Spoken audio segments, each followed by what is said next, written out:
ఏపీలో ఎన్నికలు దగ్గర పడుతున్న నేపథ్యంలో పొలిటికల్ హీట్ రోజు రోజుకి బాగా పెరిగిపోతోంది. మరికొద్ది నెలల్లోనే ఎన్నికలు జరగనుండటంతో ప్రతిపక్ష పార్టీ ఎలాగైనా ఈసారి అధికారంలోకి రావడానికి అడ్డదారులు తొక్కుతోంది. కొత్త సంవత్సరంలో ఏపీలో మళ్లీ వైసీపీనే అధికారంలోకి రావడం ఖాయమనే సంకేతాలు రావడంతో ఎలాగైనా రాష్ట్ర ప్రజల దృష్టిని మరల్చడానికి టీడీపీ, జనసేన పార్టీలు కుట్రలకు తెగబడుతున్నాయి. వైసీపీ కార్యకర్తలపై, కార్యాలయాలపై ప్రత్యక్షంగా, పరోక్షంగా దాడులకు పాల్పడుతున్నారు. ఇప్పటికే వైసీపీ అధినేత సీఎం జగన్ వై నాట్ 175 అనే నినాదంతో ముందుకెళ్తుంటే టీడీపీ, జనసేన పార్టీలలో మాత్రం అంతర్గత కుమ్ములాటలు రోజు రోజుకు మితిమీరిపోతున్నాయి. దీంతో ఆయా పార్టీల అధినేతలైన చంద్రబాబు, పవన్ కళ్యాణ్ వైసీపీని దెబ్బతీసేందుకు కొత్త దారిని ఎంచుకున్నారు. టీడీపీ, జనసేన కూటమితో వైసీపీని ఓడిస్తామని చంద్రబాబు అండ్ టీం ప్రకటనలు చేస్తున్నా ప్రజల్లో మాత్రం అంతగా స్పందన రావడం లేదు. పైగా రాష్ట్రంలో వైసీపీ సర్కార్ ప్రవేశపెట్టిన సంక్షేమ పథకాలు ఆ పార్టీలకు నిద్ర లేకుండా చేస్తున్నాయి. రాష్ట్రంలో అన్ని వర్గాల ప్రజలకు సీఎం జగన్ అమలు చేస్తున్న సంక్షేమ పథకాల ఫలాలు అందుతున్నాయి. ఇక్కడ విచిత్రం ఏంటంటే టీడీపీ, జనసేన పార్టీలకు సంబంధించిన కార్యకర్తలకు కూడా ఆ ఫలాలు అంతే సమానంగా అందడంతో చేతిలో టీడీపీ, జనసేన జెండాలు పట్టుకున్న గుండెల్లో మాత్రం జగన్ పేరు కొట్టుకుంటోంది. ఈ విషయాన్ని ఇప్పటికే సోషల్ మీడియాలో చాలా మంది పవన్ కళ్యాణ్ ఫ్యాన్స్, చంద్రబాబు అభిమానులు బహిరంగంగానే చెప్తున్నారు. ఇక 2024 ఎన్నికల్లో గెలుపే టార్గెట్గా టీడీపీ పడరాని పాటలు పడుతోంది. అటు తెలుగుదేశం పార్టీ ఎన్నికలకు సమాయత్తం అవుతూనే వైఎస్ఆర్సీపీని గద్దెదించడమే లక్ష్యంగా పొత్తు ప్రయత్నాలను కూడా వేగవంతం చేస్తోంది.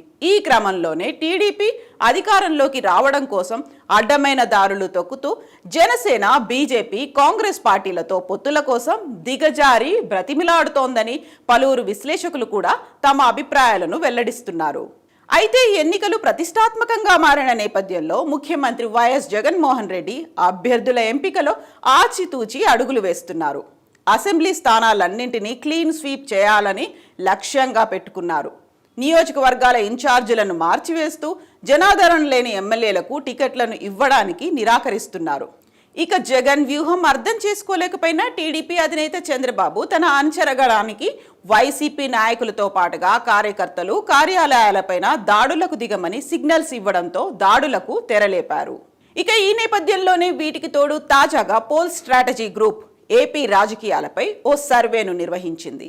వచ్చే ఎన్నికల్లో అధికారంలోకి ఎవరు వస్తారో తేల్చి చెప్పింది. ఇప్పటికిప్పుడు ఎన్నికలు జరిగితే ఏ పార్టీ అధికారంలోకి వస్తుంది, ముఖ్యమంత్రి పీఠాన్ని ఎవరు అధిష్టిస్తారనే విషయాన్ని స్పష్టం చేసింది. ఆ సర్వే రిపోర్ట్ ప్రకారం చూస్తే మళ్లీ వైసీపీ అధికారంలోకి రావడం ఖాయమని తేల్చేసింది.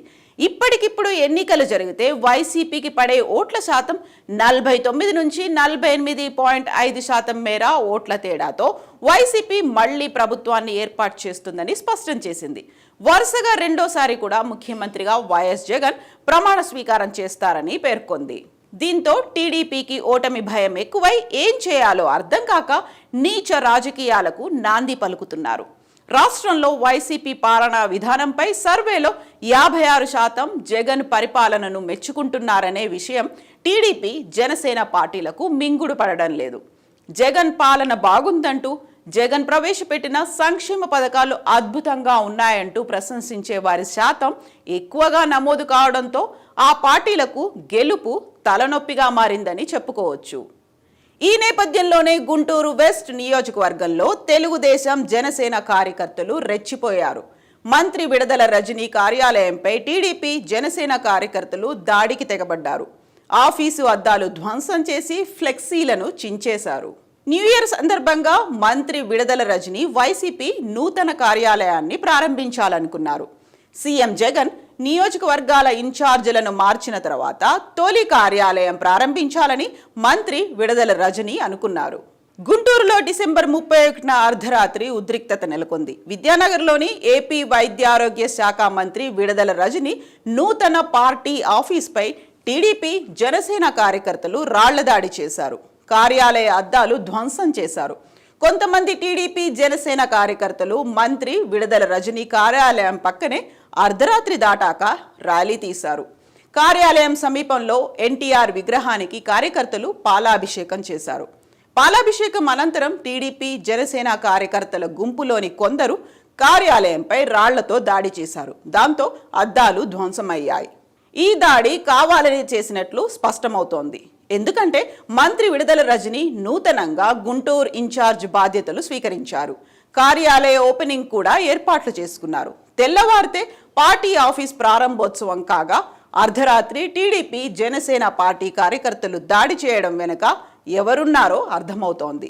ఇక ఫైనల్ గా దీన్ని బట్టి చూస్తే వచ్చే ఎన్నికల్లో వైసీపీ మరోసారి అధికారంలోకి రావడం ఖాయమనే విషయం అర్థమవుతోంది.